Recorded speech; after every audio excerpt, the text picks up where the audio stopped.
दोस्तों नमस्कार। Colonel Ajay CO Ajay astro money group first global astro finance digital channel से आपसे मुखातिब होता हूं। आज 27 मार्च सन 2025 गुरुवार।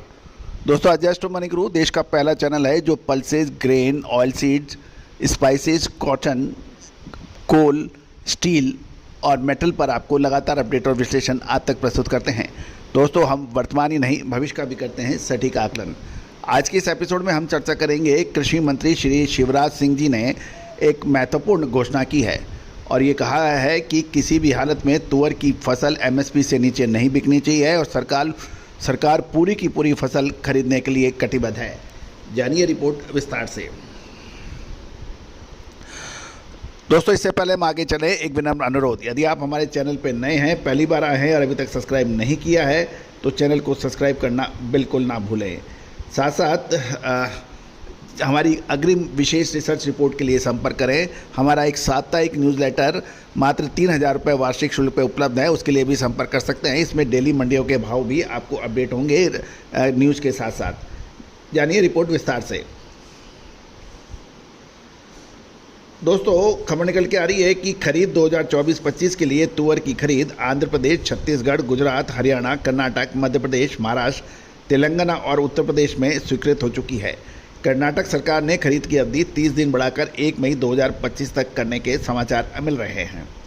खबर निकल के आ रही है कि केंद्रीय कृषि मंत्री श्री शिवराज सिंह चौहान ने गुरुवार को कहा, केंद्र सरकार किसानों से 100% तुअर की फसल एमएसपी पर खरीदेगी।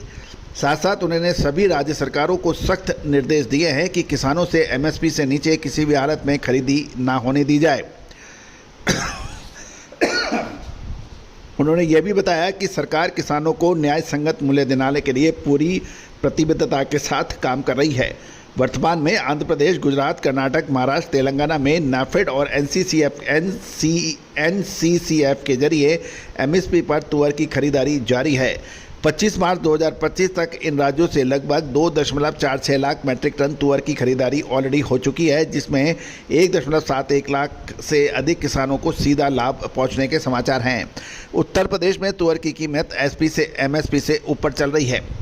कृषि मंत्री ने बताया कि केंद्र 2024-25 के लिए तुअर, उड़द और मसूर की 100% राज्यों के उत्पादन के बराबर खरीदी की मंजूरी दी है और इस नीति को बजट 2025 में बढ़ाकर 2028-29 तक जारी रखने की घोषणा की गई है, ताकि देश में दालों में आत्मनिर्भर बनाया जा सके, आयात पर निर्भरता घटे। गौरतलब है कि पिछले कुछ सालों से दालों के भाव एमएसपी से काफ़ी ऊपर बाज़ारों में चले और यही वजह थी कि किसानों ने एमएसपी पर माल नहीं बेचा। लेकिन अब एमएसपी के कुछ आसपास भाव चल रहे हैं और अब देखना यह है कि अभी फसल के समय जो भाव हैं, आगे समय क्या हो सकता है। लेकिन सरकार ने जमकर दालों का आयात किया, जिससे भाव के अंदर स्टेबिलिटी भी देखी गई। गौरतलब है कि खरीद 2024-25 के लिए तुअर की खरीद आंध्र प्रदेश, छत्तीसगढ़, गुजरात, हरियाणा, कर्नाटक, मध्य प्रदेश, महाराष्ट्र, तेलंगाना और उत्तर प्रदेश में स्वीकृत है। कर्नाटक सरकार ने खरीद अवधि 30 दिन बढ़ाकर 1 मई 2025 तक किया है। रबी मार्केटिंग सीजन 2025 के तहत 27.99 लाख टन चना, 28.28 लाख टन सरसों, 9.4 लाख टन मसूर की खरीदी की मंजूरी दी गई है। राजस्थान, मध्य प्रदेश और गुजरात प्रमुख खरीदी के केंद्र होंगे। एक बात तो पुनः सुना है कि लगभग 28 लाख टन चना, 27.99 लाख टन, 28 लाख टन चना, 28.28 लाख टन सरसों और 9.4 लाख टन मसूर की खरीदी की मंजूरी मिली है। सरकार ने पीएम आशा योजना को 2025-26 तक बढ़ा दिया है, जिसके तहत एमएसपी पर दालों और तिलहन की खरीदारी जारी रह सकेगी। तमिलनाडु में मिलिंग और बाल खोपरे की खरीदी की भी स्वीकृति दी गई है और किसानों ने नाफेड और एनसीसीएफ पोर्टल पर रजिस्ट्रेशन की प्रक्रिया को सरल बना दिया गया है। सरकार का कहना है कि हमारा लक्ष्य है कि किसानों को उनके प्रोडक्ट का पूरा दाम मिले, फसल का पूरा दाम मिले और केंद्र सरकार ने 100% तुअर की खरीदी के लिए कटिबद्ध है और मैं सभी राज्यों से अपील करता हूँ कि एमएसपी से नीचे खरीदी ना होने दे।